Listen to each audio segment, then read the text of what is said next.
Hello junior doctor, welcome to my paramedical study. तो चलिए आज का जो ये क्वेश्चन है, ये क्वेश्चन कनेक्टिव टिश्यू और मिक्सिंग क्वेश्चन है। इसमें बहुत सारे चैप्टर से लिया गया क्वेश्चन है। तो चलिए देखते हैं इन सारे क्वेश्चन को। पहला क्वेश्चन जो है कनेक्टिव टिश्यू से है, संयोजी ऊतक की वृद्धि किसके द्वारा होती है? तो किसके द्वारा होती है? ये कोशिका विभाजन, हार्मोनल प्रभाव, पोषण, ये सभी के द्वारा होती है। तो राइट आंसर क्या हो जाएगा? ऑप्शन नंबर डी हो जाएगा। ठीक, इसके बाद दूसरा क्वेश्चन है, संयोजी ऊतक की कौन सी विशेषता होती है? कौन सी विशेषता होती है? ये सभी अंगों को जोड़ती है। संयोजी ऊतक सभी अंगों को जोड़ती है। राइट आंसर है। इसमें से रक्त प्रवाह नहीं होती, ये गलत हो जाएगा। रक्त प्रवाह होता है। यह सहारा प्रदान नहीं करता है, ये सहारा प्रदान करता है, यह भी गलत हो जाएगा। यह एक प्रकार का मांसपेशीय ऊतक है, नहीं, ये मांसपेशीय ऊतक नहीं, ये भी गलत हो जाएगा। तो राइट आंसर क्या हो जाएगा? ऑप्शन नंबर ए बिल्कुल सही हो जाएगा। उसके बाद तीसरा क्वेश्चन, संयोजी ऊतक में तरल तत्व किसे कहा जाता है? तरल तत्व किसे कहा जाता है? प्लाज्मा को तरल तत्व कहा जाता है, इंटरस्टिशियल द्रव को भी कहा जाता है, और लसिका को भी कहा जाता है। तो राइट आंसर क्या हो जाएगा? ऑप्शन नंबर डी हो जाएगा सभी। उसके बाद अगला क्वेश्चन, किस प्रकार के संयोजी ऊतक को विशिष्ट संयोजी ऊतक कहा जाता है? तो रक्त और उपास्थि विशिष्ट संयोजी ऊतक होता है, वसीय ऊतक और हड्डीय विशिष्ट संयोजी ऊतक होता है।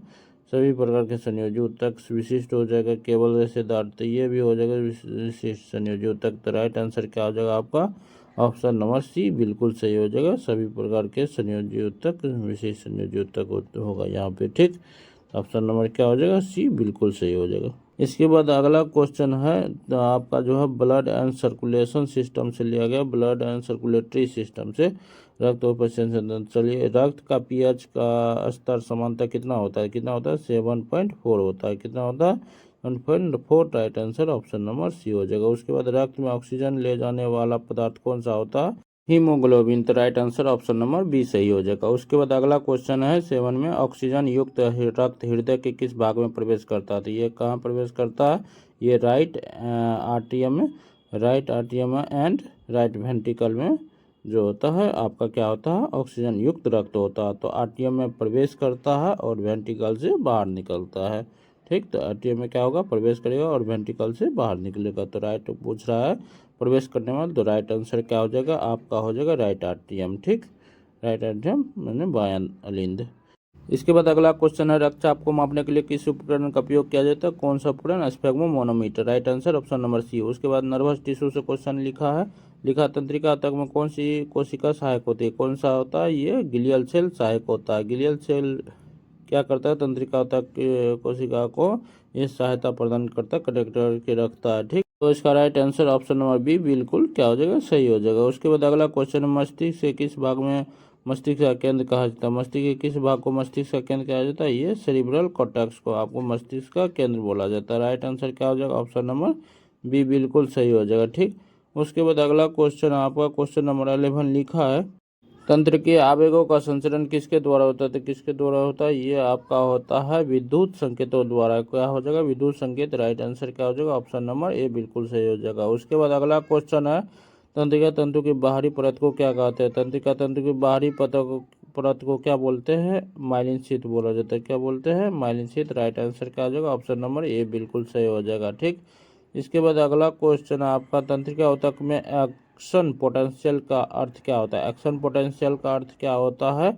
विद्युतीय आवेग का उत्थान। राइट आंसर क्या हो जाएगा? ऑप्शन नंबर बी हो जाएगा, विद्युतीय आवेग का उत्थान। उसके बाद अगला क्वेश्चन आपका है क्वेश्चन नंबर 14 लिखा है, न्यूरॉन्स में सूचना का संचार किसके माध्यम से होता है? तो किसके माध्यम से होता है? ये डेंड्राइट और एक्सॉन दोनों के माध्यम से होता है। तो राइट आंसर क्या हो जाएगा? ए और बी दोनों हो जाएगा। ठीक, उसके बाद अगला क्वेश्चन आपका है क्वेश्चन नंबर 15 लिखा, तंत्रिका तंतु में माइलिन शीथ का कार्य क्या होता है? तो माइलिन शीथ का कार्य क्या होता है? ये आवेग को तेजी से संचरण करता है। क्या करता है? आवेग को तेजी से संचरण। राइट आंसर क्या हो जाएगा? Option number B.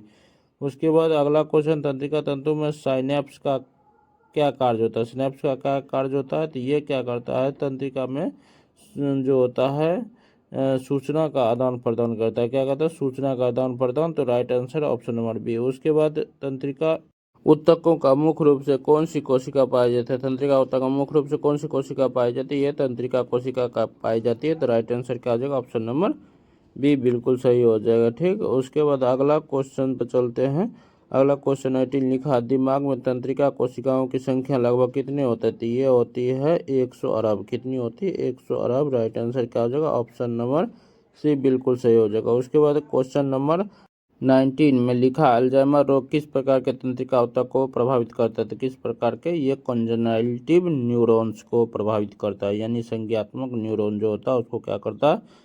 प्रभावित करता। तो राइट आंसर क्या हो जाएगा? ऑप्शन नंबर बी सही हो जाएगा। ठीक है। उसके बाद अगला क्वेश्चन है, तंत्रिका तंतु के समुचित विकास के लिए पोषक तत्व की आवश्यकता होती है। किस पोषक तत्व की आवश्यकता होती है? तो विटामिन B12 की आवश्यकता होती है। राइट आंसर क्या हो जाएगा? Option number C. इसके बाद अगला क्वेश्चन है, तंत्रिका ऊतक का मुख्य कार्य क्या है? तो तंत्रिका ऊतक का मुख्य कार्य क्या है? संवेग का संचरण। क्या हो जाएगा? संवेग का संचरण। राइट आंसर क्या हो जाएगा? ऑप्शन नंबर ए हो जाएगा। ठीक। इसके बाद अगला क्वेश्चन, तंत्रिका ऊतक के अध्ययन किस विज्ञान की शाखा में किया जाता है? तो किस विज्ञान की शाखा में किया जाता है? यह न्यूरो साइंस में किया जाता है। किसमें? Neuroscience. Right answer option number C बिल्कुल सही हो जाएगा। उसके बाद अगला क्वेश्चन है, न्यूरॉन्स में सूचना को प्राप्त करने वाली संरचना क्या होती है? सूचना प्राप्त करने वाली संरचना क्या होते हैं? ये होता है आपका डेंड्राइट सेल्स। क्या होता है? डेंड्राइट्स। तो राइट आंसर आपका क्या हो जाएगा? ऑप्शन नंबर बी बिल्कुल सही हो जाएगा। ठीक। उसके बाद अगला क्वेश्चन है क्वेश्चन नंबर 24 में लिखा है, तंत्रिका तंतु में किस प्रकार की कोशिका, थोड़ा यहाँ मिसप्रिंट हो गया, माइलिन का निर्माण करती है? तो माइलिन का निर्माण कौन करता है? यह आपका करता है ओलिगोडेंड्रॉइट सेल। कौन करता है? ओलिगोडेंड्रॉइट सेल। तो ऑप्शन नंबर बी बिल्कुल क्या हो जाएगा? सही हो जाएगा। ठीक।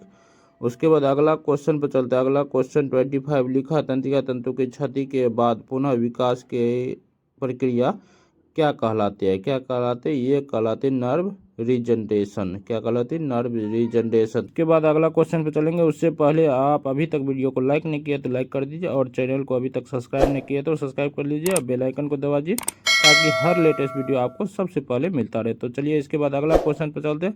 अगला क्वेश्चन नंबर 26 लिखा, न्यूरॉन्स में सूचना को प्राप्त करने वाली कोशिका की संरचना क्या होती है? क्या होती है? ये होती है आपका डेंड्राइट्स। क्या हो जाएगा? डेंड्राइट्स। तो चलिए इसको थोड़ा डायग्राम से समझ लेते हैं। ये आपका होगा सेल बॉडी। क्या होगा? Cell body. और इसके में जुड़ा रहता है डेंड्राइट्स। इसमें जो लगा रहता है ये बाहर की तरफ बना रहता है, और ये जो आपका हो गया एक्सॉन टर्मिनल हो गया। ठीक। Synaptic knob. ठीक। और ये हो गया आपका डेंड्राइट, इससे जो जुड़ा रहता है डेंड्राइट्स, ये सब बाहर जो निकला है। तो आवेगा जो आपका सिनेप्टिक नोब से आएगा और डेंड्राइट से बाहर जाएगा। डेंड्राइट्स अगले जो होता है सिनेप्टिक नोब से जुड़ा रहता है। तो यह नर्व रीजनरेशन लिखा गया था, इसको थोड़ा टिक कर लीजिए, डेंड्राइट्स कर लीजिएगा। ठीक। इसके बाद अगला क्वेश्चन जो आपका है sclerotic system and digestive system से है। तो चलिए इसमें देखते हैं। पहला क्वेश्चन लिखा है, मूत्र यूरिन का उत्पादन कौन सा अंग करता है? तो यूरिन का उत्पादन कौन सा अंग करता है आपका? ये करता है आपका किडनी। कौन करता है? वृक्क, गुर्दा यानी। तो right answer option number B हो जाएगा, गुर्दा, किडनी। ठीक। उसके बाद अगला क्वेश्चन पे चलते हैं। अगला क्वेश्चन है, कौन सा एंजाइम पाचन में सहायता करता है? तो सहायक होता है। तो एमाइलेज, ट्रिप्सिन, लाइपेज, ये सारे पाचन में सहायक करता है। तो right answer option number D हो जाएगा। ठीक। इसके बाद अगला क्वेश्चन है, मनुष्य में सबसे बड़ा अंतःस्रावी ग्रंथि कौन सा होता है? कौन सा होता है? ये आपका हो जाएगा थायराइड ग्लैंड। कौन सा हुआ? थायराइड ग्लैंड, क्योंकि ये जो होता है एंडोक्राइन ग्लैंड, हार्मोन का सिक्रेट करता है और डक्टलेस होता है। तो राइट आंसर क्या हो जाएगा? ऑप्शन नंबर बी हो जाएगा। ठीक। जबकि आपका जो है लीवर जो है ये क्या है? Exocrine gland. उसके बाद अगला क्वेश्चन रिस्पिरेटरी सिस्टम से लिखा, वायु में ऑक्सीजन की प्रतिशत कितना होता है? कितना होता है? ये आपका हो जाएगा 21%। तो अब वायु में ऑक्सीजन का जो प्रतिशत होता है वो होता है 21%। और कार्बन डाइऑक्साइड और नाइट्रोजन का जो प्रतिशत होता है वो कितना होता है? 78%। कितना होता है? 78%। और कार्बन डाइऑक्साइड का जो आपका होता है वो होता है आपका 0.04%। कितना होता है? 0.04%। तो ये आपका परसेंटेज होता है, याद कर लीजिएगा। और इस क्वेश्चन का आंसर 21% हो जाएगा ऑक्सीजन का। उसके बाद लिखा, कौन सा अंग शरीर में गैस का विनिमय के लिए उत्तरदायी होता है? कौन होता है? आपका लंग्स होता है उत्तरदायी। तो राइट आंसर क्या हो जाएगा? आपका ऑप्शन नंबर सी हो जाएगा। उसके बाद अगला क्वेश्चन है, मनुष्य के फेफड़ों में कुल कितने लोब होते हैं? तो मनुष्य के फेफड़े में कितने लोब होते हैं? 5 लोब होते हैं। ठीक। 5 लोब में 3 लोब जो होता है दाएं लंग्स में होता है और 2 लोब्स बाएं लंग्स में होता है। ठीक। इसके बाद अगला क्वेश्चन है 33 लिखा, शरीर में ऑक्सीजन और कार्बन डाइऑक्साइड के आदान प्रदान की प्रक्रिया कहाँ होती है? कहाँ होती है? एल्वोलाई में होती है। ये एल्वोलाई आपका, ठीक, एल्वोलाई है, ठीक। इसमें एपिथेलियल टिश्यू होता है और ये आपका वेसल्स है, ब्लड वेसल, जिससे क्या होता है? आदान प्रदान आपका क्या होता है? ऑक्सीजन का होता है। ठीक, समझ में आ गया? तो इसका आंसर क्या हो जाएगा? राइट आंसर हो जाएगा ऑप्शन नंबर बी। ठीक, उसके बाद अगला क्वेश्चन पर चलते हैं। अगला क्वेश्चन लिखा, रक्त और कार्बन डाइऑक्साइड के परिवहन करने वाले मुख्य घटक को कौन सा होता है? कौन होता है? कार्ब हीमोग्लोबिन होता है, हीमोग्लोबिन। तो राइट आंसर क्या हो जाएगा? Option number C. उसके बाद सांस लेने की प्रक्रिया को क्या कहा जाता है? क्या कहा जाता है? श्वसन। राइट आंसर बी हो जाएगा। उसके बाद अगला क्वेश्चन, शरीर में ऑक्सीजन और कार्बन डाइऑक्साइड के आदान प्रदान की प्रक्रिया कहाँ होती है? कहाँ होती है? एल्वोलाई में होता है। फिर से वही क्वेश्चन आ गया, एल्वोलाई। राइट आंसर क्या हो जाएगा? Option number B. उसके बाद मानव मस्तिष्क का सबसे बड़ा भाग कौन सा होता है? कौन सा होता है? ये होता है आपका सेरिब्रम हेमिस्फीयर। क्या हो जाएगा? Cerebrum hemisphere. Right answer option number C हो जाएगा। उसके बाद अगला क्वेश्चन है, शरीर की स्वैच्छिक क्रिया को नियंत्रित करने वाला भाग कौन सा है? शरीर की स्वैच्छिक क्रिया को नियंत्रित करने वाला भाग कौन सा होता है? ये होता है आपका सेरिब्रल कॉर्टेक्स। क्या होता है? Cerebral cortex. Right answer option number A. उसके बाद अगला क्वेश्चन है, कौन सा न्यूरोट्रांसमीटर मांसपेशियों के संकुचन, मसल कॉन्ट्रैक्शन में मदद करता है? कौन सा करता है? ये करता है acetyl choline, ACTH, acetyl choline. Right answer क्या हो जाएगा आपका? ऑप्शन नंबर सी हो जाएगा, ACTH।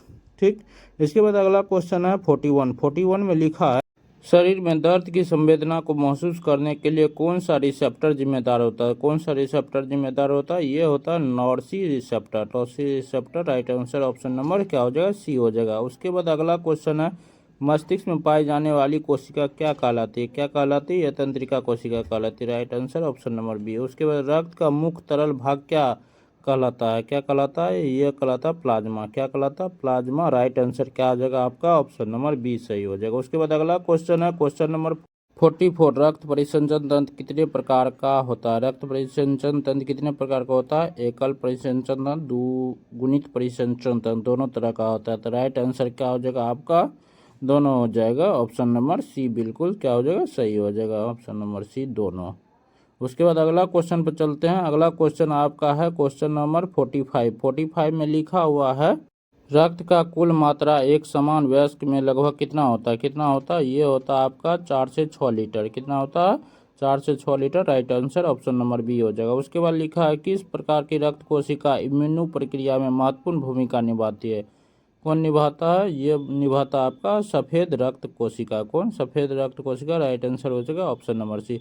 उसके बाद अगला कोशिका, रक्त समूहों में AB समूह का क्या विशेषता है? क्या विशेषता है? ये सभी रक्त समूह को स्वीकृत कर सकता है। ये सभी रक्त समूह को क्या दे सकता है? अपना मतलब ले सकता है, सभी रक्त समूह से अपना ब्लड ले सकता है। ठीक, A से भी ले लेगा, B से भी ले लेगा, O से भी ले लेगा, तो यह सभी से ले सकता है। ठीक, तो ये बिल्कुल सही हो जाएगा। ऑप्शन नंबर ए है। उसके बाद लिखा है, रक्त के थके बनने की प्रक्रिया को क्या कहा जाता है? क्या कहा जाता है? इसको बोलता है हीमोस्टेसिस। क्या बोला जाता है?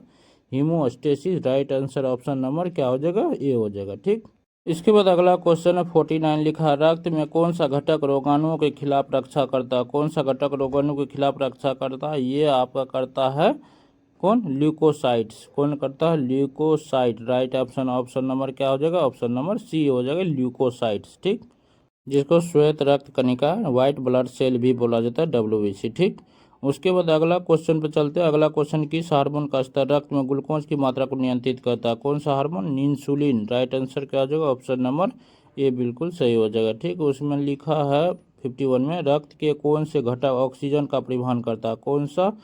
तो इसका 4 ऑप्शन दिया है, प्लेटलेट, सफ़ेद रक्त कोशिका, लाल रक्त कोशिका और प्लाज्मा। ये चारों ऑप्शन में से जो आपको सही लगेगा वो कमेंट बॉक्स में कमेंट करके ज़रूर बताइएगा। ठीक, आज का ये 51 पूरा क्वेश्चन था। ठीक, मिक्सड क्वेश्चन था, मिक्स क्वेश्चन था। ठीक, तो चलिए आप लोग इसका आंसर ज़रूर बताइएगा, और कोई भी दिक्कत होगा तो दिए गए व्हाट्सएप नंबर पे आप वहाँ से PDF ले सकते हैं। जो भी दिक्कत होगा वहाँ पे आप पूछ सकते हैं मैसेज करके। ठीक, और गर्ल्स बॉयज़ दोनों को अलग अलग ग्रुप में जोड़ देंगे, वहाँ पे सारा चीज़ मिलते रहेगा इस दिए हुए व्हाट्सएप पर। ठीक, तब तक के लिए bye bye, take care and thank you for watching my video.